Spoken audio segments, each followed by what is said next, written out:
पूरे मजे। हाँ जी, अब तो तंबू बम्बू पहलवानों के सब उखड़ गए, क्या प्लान है अब आगे? देखिए, सरकार डरी हुई है और डरा हुआ शासक हमेशा पुलिस फोर्स को आगे करता है।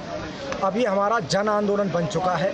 इसी तरह से इन्होंने हमें किसान आंदोलन में भी ठीक यही प्रक्रिया हुई थी और हमारा जो आंदोलन जन आंदोलन बन चुका था, पूरे देश में एक तरह से आंदोलन की लहर दौड़ पड़ी थी और उसकी वजह से सरकार को झुकना पड़ा और काले कानूनों को वापस लेना पड़ा।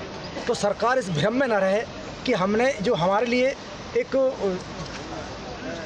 लीगल तौर पर जो हमें जंतर मंतर जैसी जगह हमें प्रदर्शन करने के लिए दी गई थी, आज हमको भी वहाँ से इन्होंने बेदखल करने की जो कोशिश की है। ये देश की जनता देख रही है। अगर हमारी बहन बेटियों को न्याय नहीं मिला तो आने वाले समय में ये आंदोलन जन आंदोलन बनेगा और सरकार को एक दिन, अहंकारी सरकार को एक दिन 24 के चुनाव में इनको इसका खामियाजा भुगतना पड़ेगा और इन्हें सत्ता से बेदखल होना पड़ेगा। पहलवानों को डिटेन कर लिया है, इन जंतर मंतर पर किसी को एंट्री नहीं है, यहाँ तक कि मीडिया को एंट्री नहीं है, तो इसमें क्या होगा आगे? देखो, ये हमें पहले ही पता चला, सरकार दबाव में थी। ब्रजभूषण जैसा दुराचारी आदमी, बहुत ही एक तरह से बहुत रसूख वाला मंत्री है और उन्होंने पहले इनको धमकी दे दी थी, अगर यदि मेरा मुंह खुलेगा तो ये बात बहुत दूर तक जाएगी, इसमें बहुत सारी बड़ी मछलियाँ फंसेंगी। आज ये बात सिद्ध हो चुकी है कि सरकार ने महिला पहलवानों को, देश की जनता को न्याय न देके एक ऐसे आदमी के साथ खड़ी हो गई है जिससे वो डरे हुए हैं, उसके दबाव में हैं। ब्रजभूषण पे ये हाथ क्यों नहीं डाल रही सरकार? देखिए, उन्होंने पहले कह दिया अगर यदि आप मुझ पे हाथ डाला तो ये इसमें बहुत बड़ी मछलियाँ फंसेंगी और इससे सिद्ध हो गया है कि सरकार दबाव में, और उन्होंने अपनी जो मकसद था, ब्रजभूषण सिंह ने जो संदेश दिया था उसको सरकार ने बखूबी माना और उससे डर के सरकार ने हमारे महिला पहलवानों को प्रोटेस्ट कर रहे थे, जंतर मंतर पर लीगल तरीके से प्रोटेस्ट कर रहे थे, 1 महीने से भी ज़्यादा उन्हें समय हो गया था, उनको यहाँ से हटाने का जो काम किया है ये इनके लिए बहुत बड़ा दुखदायी बनेगा और देश की जनता अब इसको पूरी तरह से समझ चुकी है। इनके जो अहंकारी रूप को, अब इनके अहंकार को तोड़ने का काम ये देश की जनता करेगी और इनको अब आने वाले 24 चुनाव में इसका खामियाजा उठाना पड़ेगा। तो ये आंदोलन बड़ा होगा, इससे भी बड़ा आंदोलन होगा। अभी आंदोलन रुकने वाला नहीं है। आप ये देखिए, क्रांतिकारी कौन है, स्वाभिमानी कौन है, वो अपने मान सम्मान स्वाभिमान की लड़ाई लड़ रहे थे। आज उन्होंने उनके मान सम्मान स्वाभिमान को जो ठेस पहुंचाई है, उनको जो न्याय नहीं दिया है, उन्होंने ही इनकी सत्ता में इनको पहुंचाया था, उन्हीं की वोट से ही चुन के सत्ता में बैठे हुए थे। आज इतने अहंकार में आ चुके हैं कि इन्होंने उनको न्याय न देके उनको एक तरह से बहुत ही एक तरह से बेइज्जती तरीके से उनको यहाँ से हटाया है और आने वाले समय इनके लिए बहुत बड़ा कठिन। नहीं, 5 तारीख को वो 11 लाख साधुओं के साथ संवाद कर रहा अयोध्या में ब्रजभूषण, इसमें आपका क्या कहना है? देखिए, साधु समाज कोई इतना अनाड़ी समाज नहीं है, वो भी सारी स्थिति परिस्थिति को भांप चुके हैं। इनके साथ कोई भी समाज नहीं आएगा, इनके साथ खुद कोई समाज भी नहीं आने वाला है। कौन नहीं जानता, कौन जाट यादव गुजर समस्त बिरादरी एक ही भाई तो हैं ये। अगर वो जाति कार्ड खेलने की कोशिश करेगा तो सब ठाकुर बिरादरी भी समझ रही है, उनकी किसी बात के उसमें झांसे में आने वाले नहीं है। उन्होंने पहले ही संदेश दे दिया है कि ब्रजभूषण वाकई में दोषी है तो उसको सजा मिलनी चाहिए, उसको जेल की सलाखों में डालना चाहिए, उसको फांसी पर लटकाया जाना चाहिए।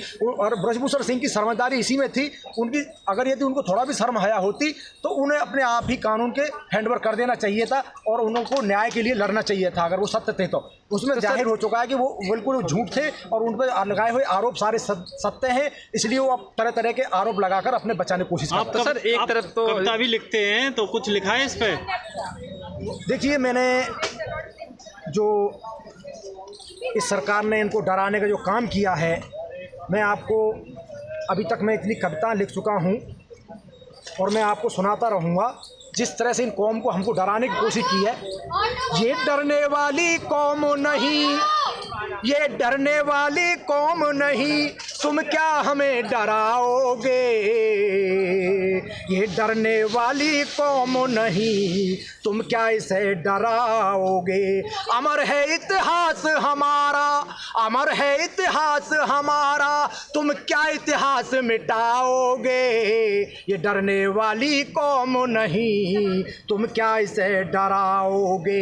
अरे 1 साल लड़े बॉर्डर पर, अहंकार तुम्हारा तोड़ दिया, 1 साल लड़े बॉर्डर पर, अहंकार तुम्हारा हमारा तोड़ दिया, नीलाम ना खेती होने दी, सारा देश तो तुमने बेच दिया, नीलाम ना खेती होने दी, सारा देश तो तुमने बेच दिया, नफरत की खेती करते हो, नफरत ही फैलाओगे, ये डरने वाली कौम नहीं, तुम क्या इसे डराओगे, अब से पहले कितने आए, राज किया और चले गए, अरे मोहम्मद गौरी मुगल भी आए, अंग्रेज भी आकर चले गए, मोहम्मद गौरी मुगल भी आए, अंग्रेज भी आकर चले गए।